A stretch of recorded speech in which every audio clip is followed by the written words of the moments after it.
by the NRM government way back, stretching to the 1986. And to what extent have actually these birthed results, most especially to the local household, to the local Ugandan out there? And of course, I'm joined with Charlotte. We're going to be having a discussion regarding NRM. We are having an assessment for the 38 years back. What have we seen? Are we experiencing an economic miracle, or we are still in shambles, like how the economy was born in 1980? Well, I don't think we're going to have any economic miracle anytime soon. Anytime soon, yeah. Because anytime we go 10 steps ahead, we tend to go back 20 steps ahead. Back. You're absolutely right. Yes. Because with Uganda, most of the time we see a difference for a very short time. And then before you know it, we are back to where we were before. Because if you see, before the lockdown, Ugandans had actually had an improvement. People were actually opening more businesses. People were actually constructing more buildings. And we were having people having estates, people were having apartments, and these were becoming like businesses. But now you find that after the lockdown, most of the people have left town for business, and they're actually now living in the suburbs. And in the smaller spaces, because you find that the rent in town is quite higher than the rent in the suburbs.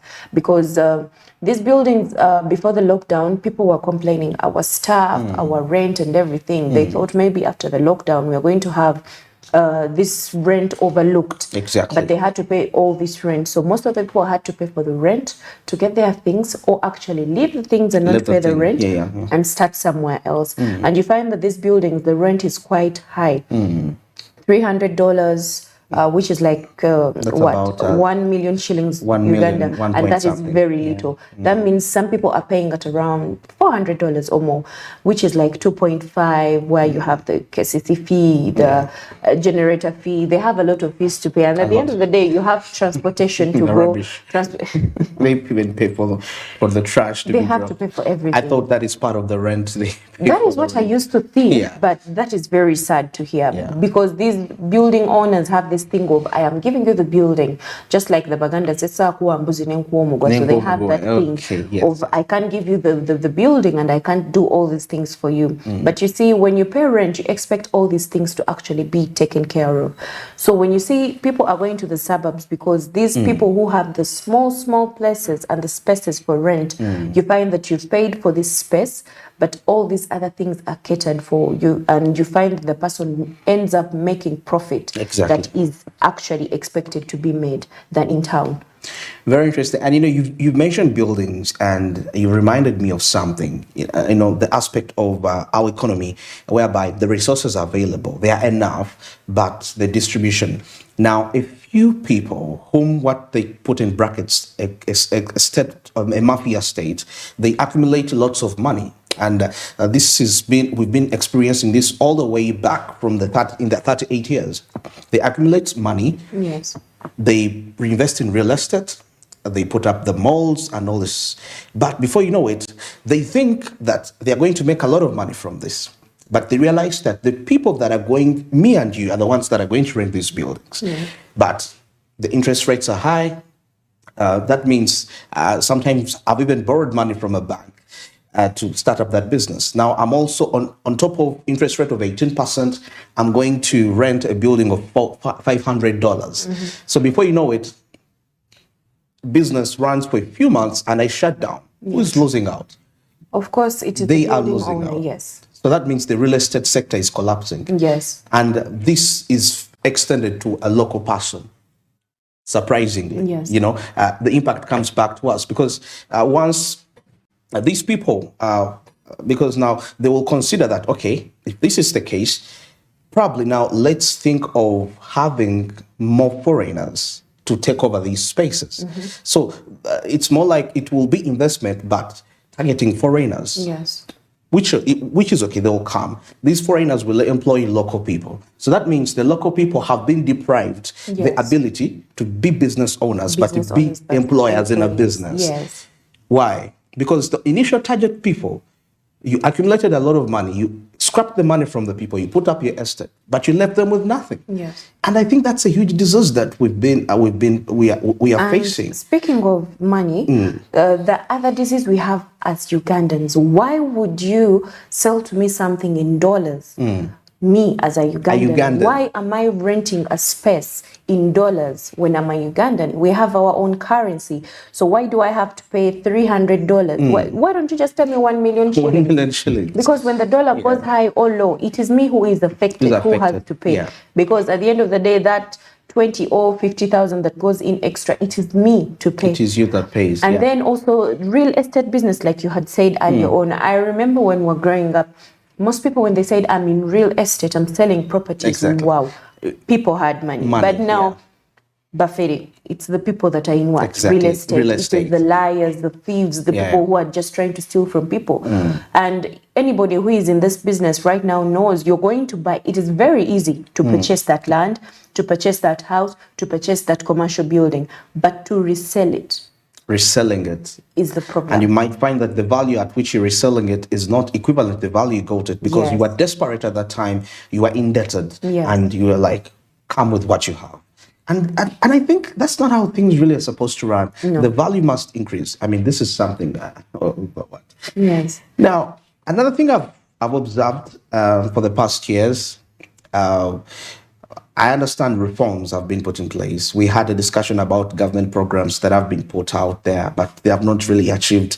And now we are looking up to the parish development model, which is also already in its initial stages, has its own issues, you know, because I remember they wanted 3.9 million people, Ugandans, out of poverty, up to the money economy. That is about 3.9%. That is equivalent to 3.5 million people in the subsistence economy. But you still realize that the disbursement of funds is put out there, but people use the money for the basic needs. Because I believe the economy's strength, we can say that Uganda's economy is good if it has the ability for me, Andrew Barije, to be able to take my child to school, to access healthcare, and I can sustain it, not it happening. Like what you said, we got 10 steps forward and 20 steps backward. Because the 10 steps we've taken, we can't sustain them to make more 10 or to make even just more 5, a profit of 5. But we can afford to lose 20 and even borrow. We ended a deficit. That's why today we stand at 97 trillion, our budget, which we might even get into 100 million times. But speaking of education, back in the day, they used to say education is for the boys and the kitchen is for the girls. For the girls, but now it's quite different. You find that your own boss is a woman and you're a guy, and this is and when they used to buy cars, you used to find cars like VTs, Rawum. They used to say, they're not for men. But now you find you're in traffic and these cars that used to be called for women, and now guys are the ones driving them. And it's a woman who is in a Benz. She's in a Land Cruiser. So, and then with the education sector, people are trying to make it a business where it's supposed to be helping. And everyone is supposed to be able to get education. So they are more business oriented than helping people to get the skills. Because you cannot tell me I'm going to pay 2.5 per term per child, which is 3 months, whereby that 2.5 doesn't include the shuttle that the child uses to go to school. This is just tuition. And this is not an international school. It is on the Ugandan level. If you're giving me the international curriculum at 2.5, I would understand. But Ugandan curriculum at 2.5, where I can get this education in the government schools, it doesn't make sense to me. Well, most parents tend to have this thing of, oh, you know, if you're spending more than 1M in on education for the child, it is better for the child. And then they tend to leave the government schools that we have. Then you, instead of taking your patient to a government hospital, they tend to take them to the private hospitals. Of course, the government has been putting the government facilities for education, for health and everything. And this is supposed to be helping the country. And what worries people the most is, yes, these government facilities are there. We pay the taxes and everything. Yes, the facilities are there, but the money is actually not put there. And this brings the country to go back the 20 steps. 20 steps we've mentioned. Actually, one economic critic said that the what we call public government hospitals or schools, they're actually private. Yeah. They just maintain the name public. It's just in name, but when you reach there, if you don't have the money, no one is going to attend to you. Yes. So we see that the aspect of greed, money, has entered even spaces which are supposed to be giving social services to individuals. Yes. And I think that is one of the key failures which we've witnessed with the NRM regime, you know, because I would agree for sure, the reforms have been there, but implementation. And another thing I've also come to realize, Charlotte, you know, in policy making, there are what we call policymakers, there are what we call policy implementers, and people that evaluate and monitor those policies. Three kinds of people. But now you see a scenario here in which has been a huge disease, is that a person that is supposed to be a policy implementer is now the policy maker. You know, so there is a sort of conflict in the leadership structures, and this is coming straight to the economy. And at the end of the day, each person is blaming, oh, but it was Charlotte supposed to do this. No, Andrew was supposed to blame games all the time. You know, you're supposed to oversee this. What happened? No. Me, I don't know. I mean, my duty is to, I'm URA, I just collect tax. And now me, I just monitor and evaluate. I don't influence expenditure. I don't influence priority. So, and all these have kind of kept us on a hold. Because, for example, I would believe that a minister is actually, I could call them as a group of people that are supposed to implement a policy. But now, they're the ones making the policies. And even the people that do the reporting, of evaluating and monitoring. And that's why I was grateful to the Auditor General's report recently. It was plain as it is and detailed as it was. So I was asking myself, for the 38 years, this is what we have reaped. We still have issues of ghost workers. But the good thing, we still have the peace that they promised us. Peace and stability. Yes, we still have it like they promised us. But do we have inner peace? When you know that tomorrow somebody is going to knock on your door to ask for an amount of money you clear. The peace of the country is all that matters, maybe, to them. That's all they look at. But peace and economic growth move together. Once you have peace, you definitely. Now, that brings me back to the aspect of democracy. By the way, do you think we are democratic? In your own opinion? Just in your own opinion? We are. I mean, Ish. Yeah. Okay. I think. There is a school of thought that says, I'm going to give an example. Mexico and Netherlands. Netherlands is rich in democracy. Mexico is a country that is, we've watched movies, mafias, drug cartels. It's real. You know, there is a mafia state. And this mafia state doesn't survive on the government. It can sustain itself. It can even have operations. But it has been able. There is no democracy, but this state is in position to establish businesses, and they give employment to the people, regardless of what they are considered to be evil. But they're employing people, and they're contributing to economic growth and development. But there is not really democracy, because these people determine who's the next president. Yeah. Because he has to protect their commercial interests, you know.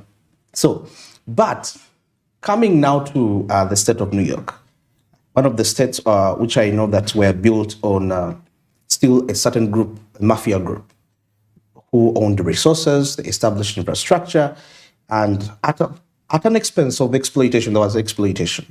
But government later came in, the state came in. But now we see here where these games are happening in our country, Uganda, but the state, due to the disorganized political structure, the state has lost its influence in having control to regulate over some of these activities. And that's why medicines will disappear in the hospitals, and they are probably in 2 pharmacies of some few top influential doctors in those big influencers. When you talk, they're asking for evidence. They're asking for evidence, but it's clear, honestly. Yes.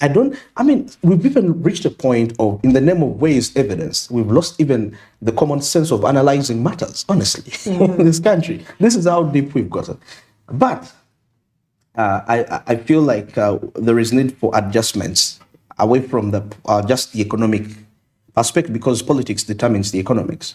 Though, to some degree, the economics can also determine the politics. Like in the United States, a free nation whereby a wealthy group of people can actually determine the political affairs of the country. Yeah, and this has been quite one of the biggest fears of African leaders, ruling a class of people that have money. Because if you have money, I mean, you won't have time to be in campaigns running over here and there. I'm trying to think all these perspectives. So we need to get down to the drawing board and see how can we put this together. And another factor here, looking at Uganda's economy, 1986, 1996, we had for constitutional reforms there. My question is, what were the drivers that propelled Uganda's economy to be a bit stable? You know, do we still have this? Are they the same drivers still in control? Or did the drivers, did the drivers put other drivers in charge if they retired? Nothing. The years you talk about, Andrew, those are the years we had the rebel groups that actually we were having a bit of wars, here and there. So when all that was finished and NRM took over, you see that everybody at that moment was trying to recover. To recover from the so everybody wanted to make sure we are fine, we're here, and everybody was making sure the country is going to be stable again. Whoever was in the government knew they were being watched. If they've given you 10,000, you need to use that 10,000 because you need to show us where it's going. And because they were coming from all these rebel wars and everything, the bush, people were hiding, many things were lost, businesses and everything. So at that moment, the laws and the rules that were put were actually being followed, and everyone that was put in every office was actually doing what they were supposed to do. And you know, over the years, people get comfortable. That is how it is with Africans or any employee out there in the world. When they get comfortable, that is the problem. That is the problem. So your question is, where are those people that were pushing the economy and everything? Those people are still there, but it is because the pressure they had before is not there. So I think it is the pressure that would actually help to see that we get to where we want to be again. At some point, I feel there might need to be a crisis that can destabilize the political order, and we are forced. Did you realize now this time around, you remember in Chogam vehicles that were bought to transport the delegates? This time around, the ministers had to give in there because there is no money, of course, to buy new cars. And I actually like that this time around they actually took from the ministers and actually they're using them on the visitors. Than them saying, you know, the new budget, we need this money for this, we need this money for that. Because these cars, these people are just using them for a week or two. 2 weeks. You're buying new cars. I don't understand. So if they're using the cars that we already have to actually move the delegates around, it actually makes sense to me this time around. I'm like, yes, right now Uganda is understanding the economy is really hard. It's really hard. We don't have to go to World Bank to get a loan to buy cars. Yes, they don't. And those are the reckless expenses we've made over the years. And it's a bit frustrating when we realize how harmful this is when it has gone worse. It's like if it's cancer, it's stage 4. I don't know. I don't know about medicine, but I think that's the highest. Is it the highest stage? No, I don't think there's something higher than that. Stage 5? I think there is a higher stage. Okay. But also, if with all these years, when you look at them, back in the day, things were different. Yeah. If we look at the economy crisis and everything, the changes, things have changed. Education, we were using public schools, all of us. But now we have so many schools that have been put up. Hospitals, we had few hospitals, but now people have gone to schools. People have left hospitals and actually started their own hospitals.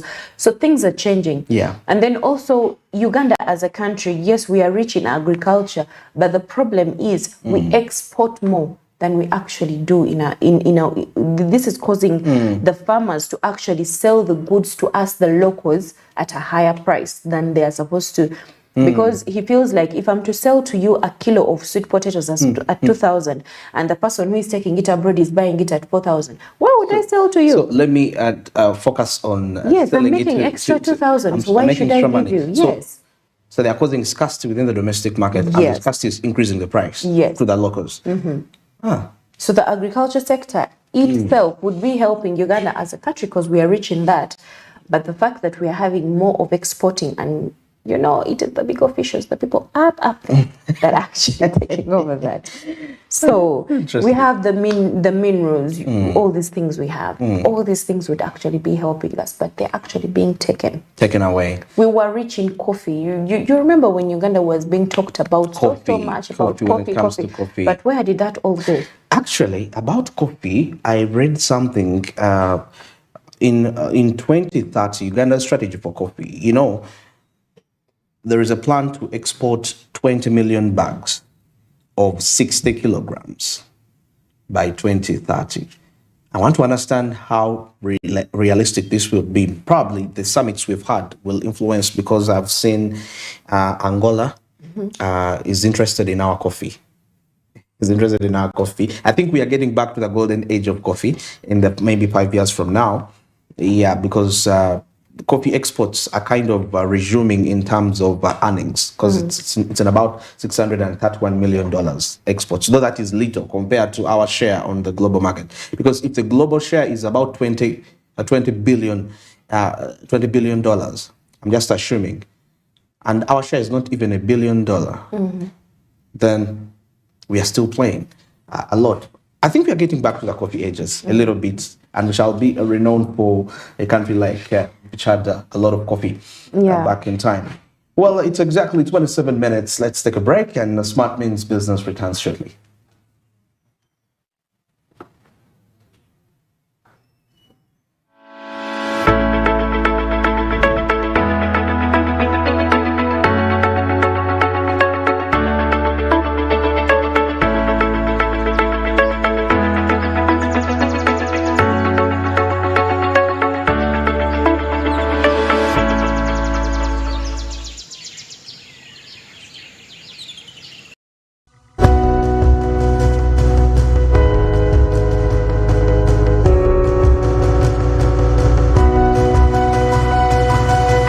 Smart 24, driving business.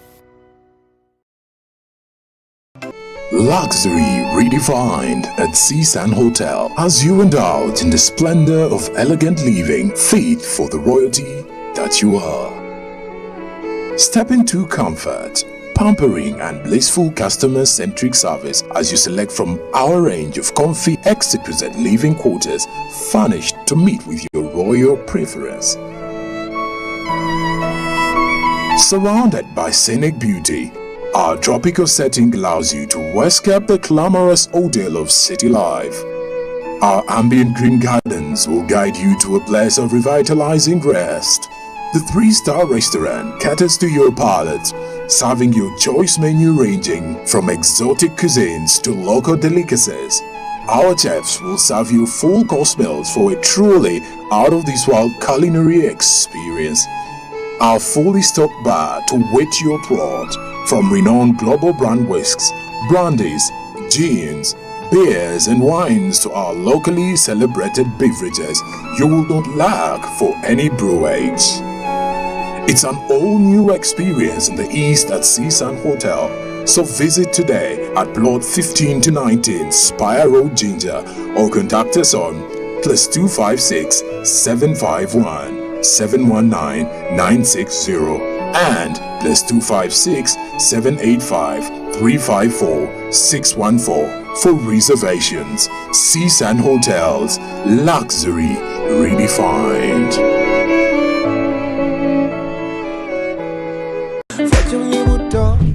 Cooking oil like no other makes your meal so sweet and scrumptious.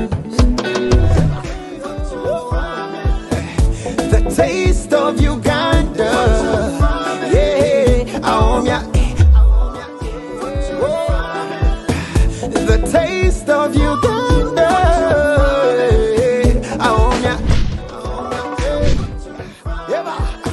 the taste of Uganda.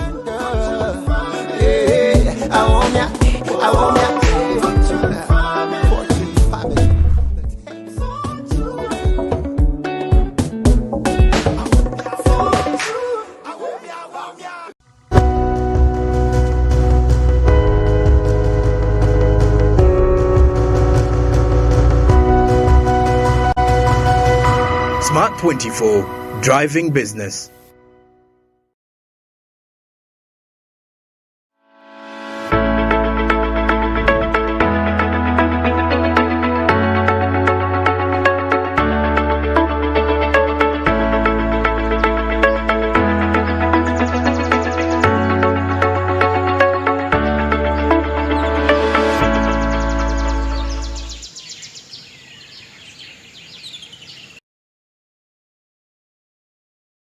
The 38 years.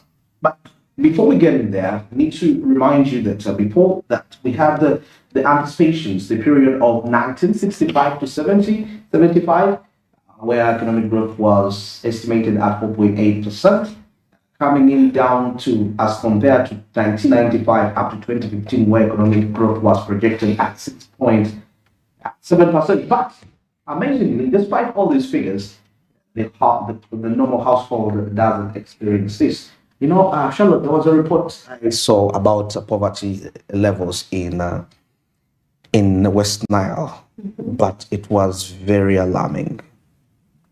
Do you know what they call multidimensional poverty? You experience it in all angles, 56%, 60%. In West Nile. That means you can even sleep hungry. You can sleep hungry. Yes. And I was like, okay, we are seeing figures of growth, but there is evidence of poverty, resurgence of poverty among us, because that has been, it's been one of the biggest problems we've been experiencing. The times where we had, because we know still Uganda's, our political environment has been, we've not had a change of government through elections. Not until NRM, where we started to have fair elections. It was more of, I have the energy, let me take over.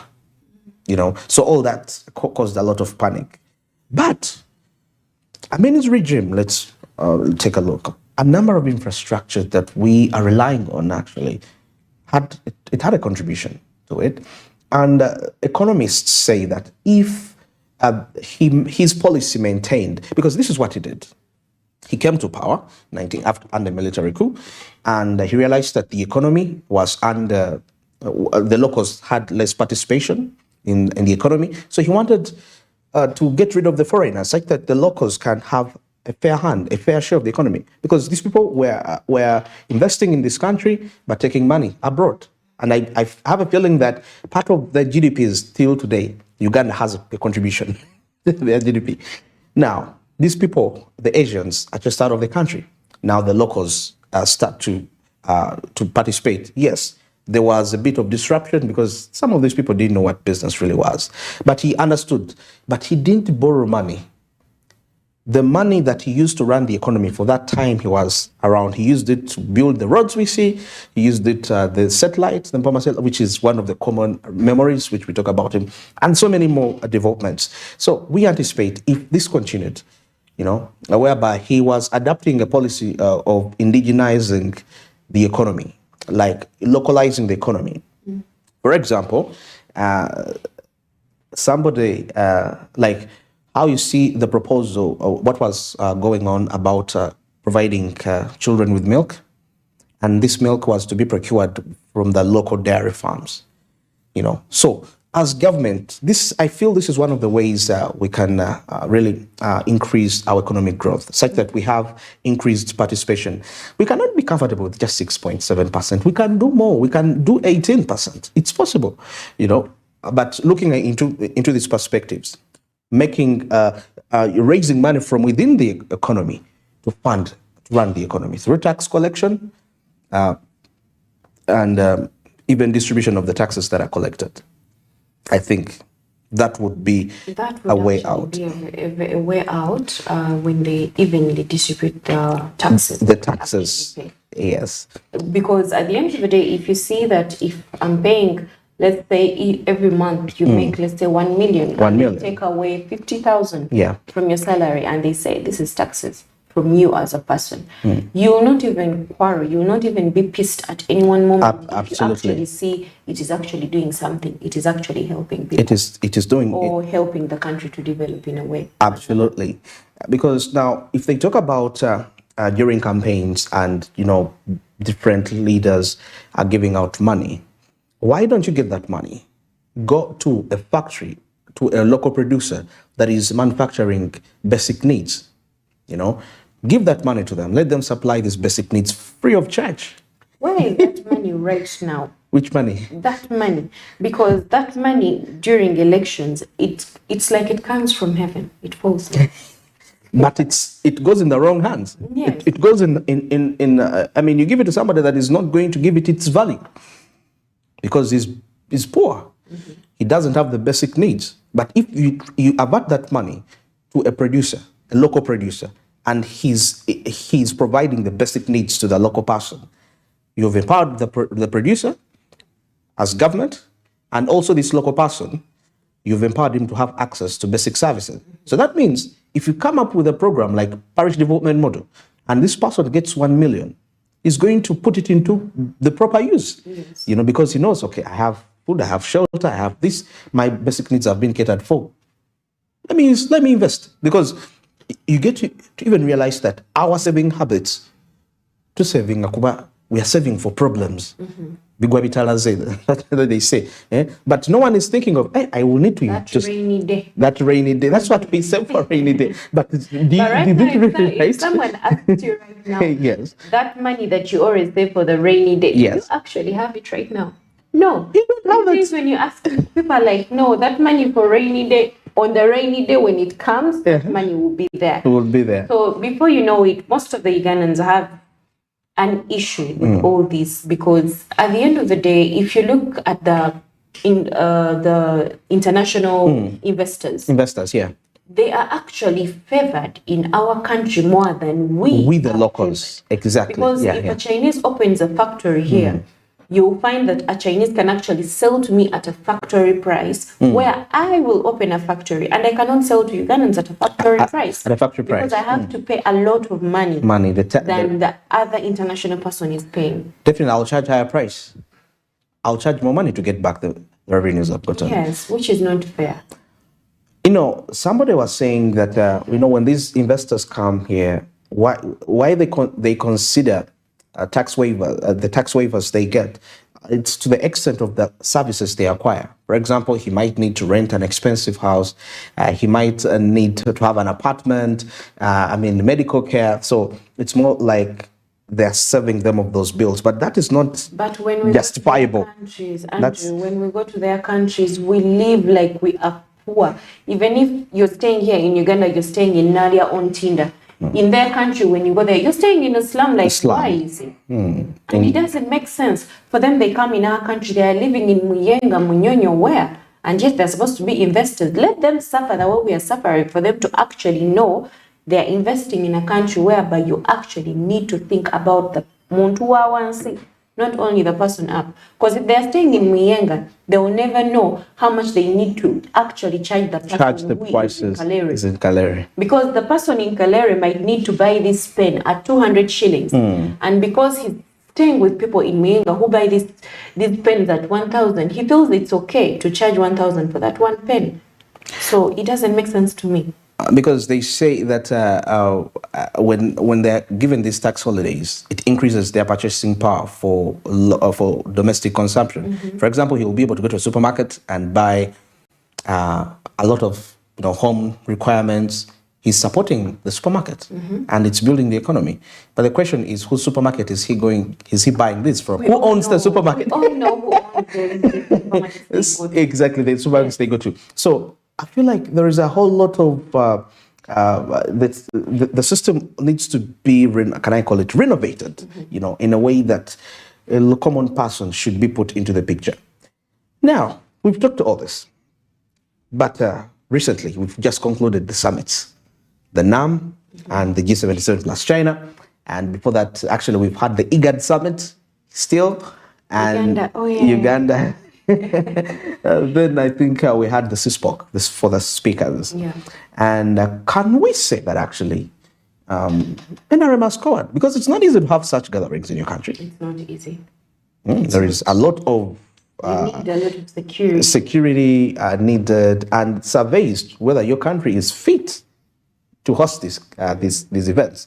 And how they are positioning Uganda in terms of the international community has been observing Uganda in a certain lens, but now the veil has been swept off because we have this. These are because you take a look at non-alignment movement, it's the second biggest group apart from the United Nations. Second from the United Nations coming first, most members.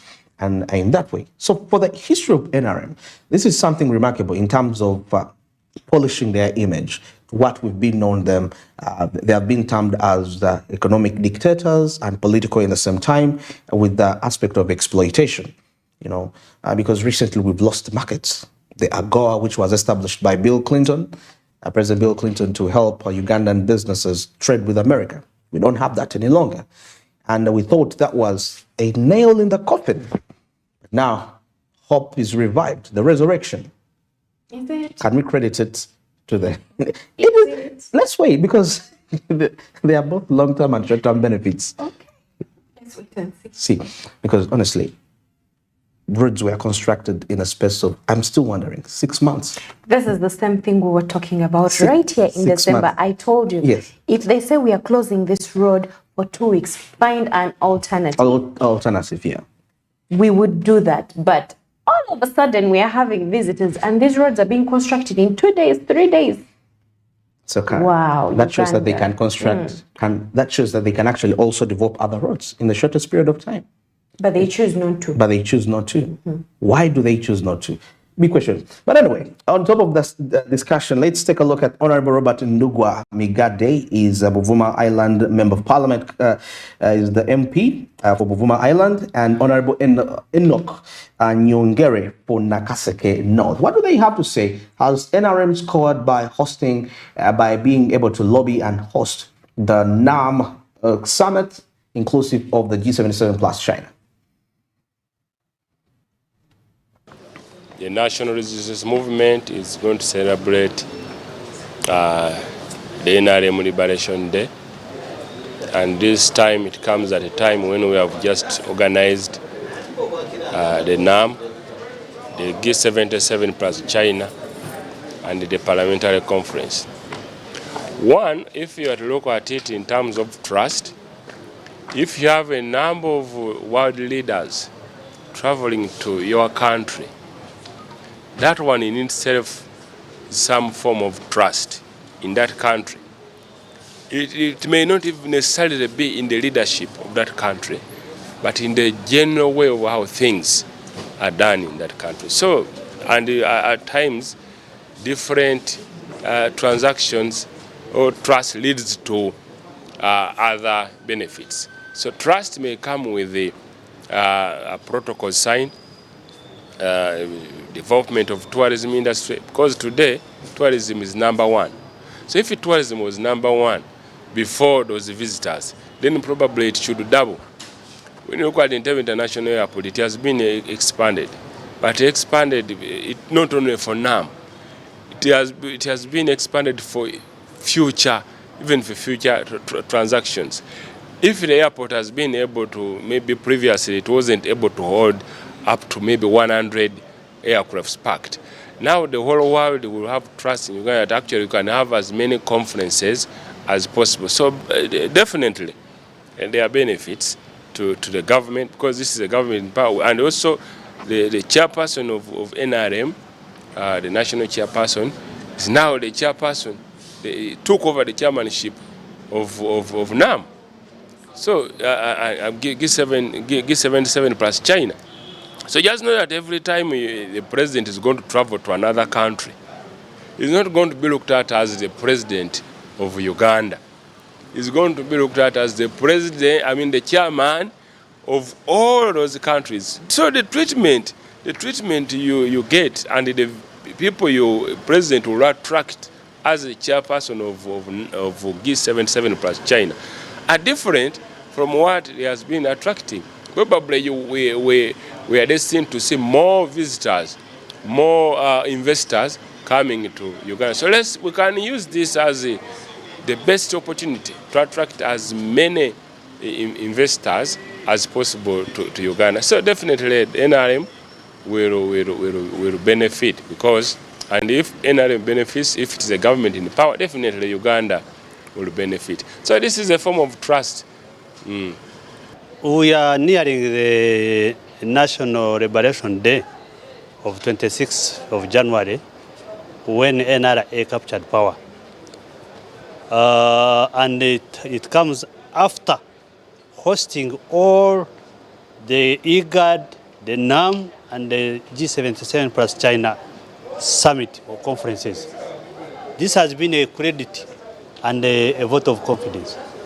I think even those who have been criticizing us, it's now upon them either to explain whether a bad and a regime that is not credited internationally can host all this.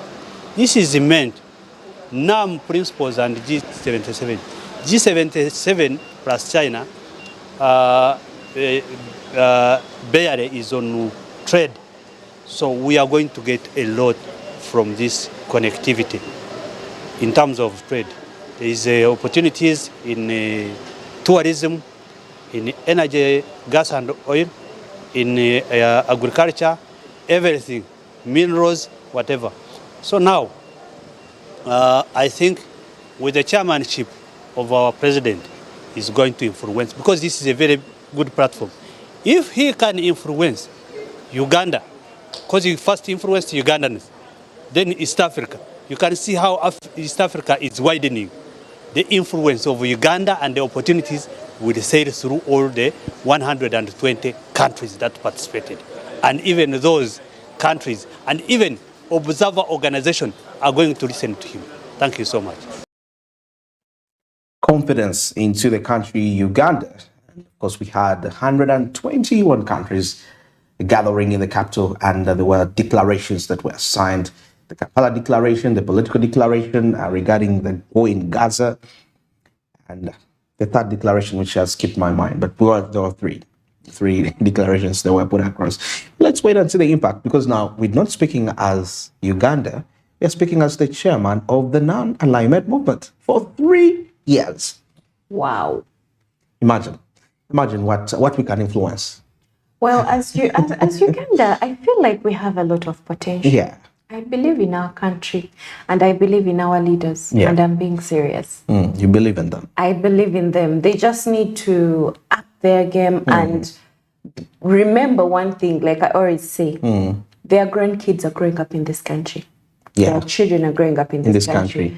So if they feel like they're putting back to their pocket for their safety and their grandchildren and the future of their children, no.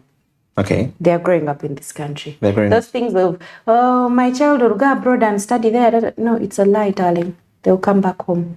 They'll come back home. At the end of the day, it's your country. So if you as a person, you feel like those taxes, you're taking them to your pocket and being selfish, you're helping your family, no. You need to help the country. It will come back to you. Because at the end of the day, being abroad, that's not home. It will never be a home. East, west, home is best. You always want to come back home. And it will never be a home. And you're going to be buried in Uganda. Don't forget that. You know, somebody said, it doesn't matter whether you speak English better than the Queen, you're still a Ugandan. Patriotism is key. Well, that brings us to the end of today's discussion. Smart means business. Thanks for being part of it. Of course, been assessing NRM 38 years. Is it an economic miracle? Oh, not yet there. Well, have a productive day. We shall meet again tomorrow. Good morning.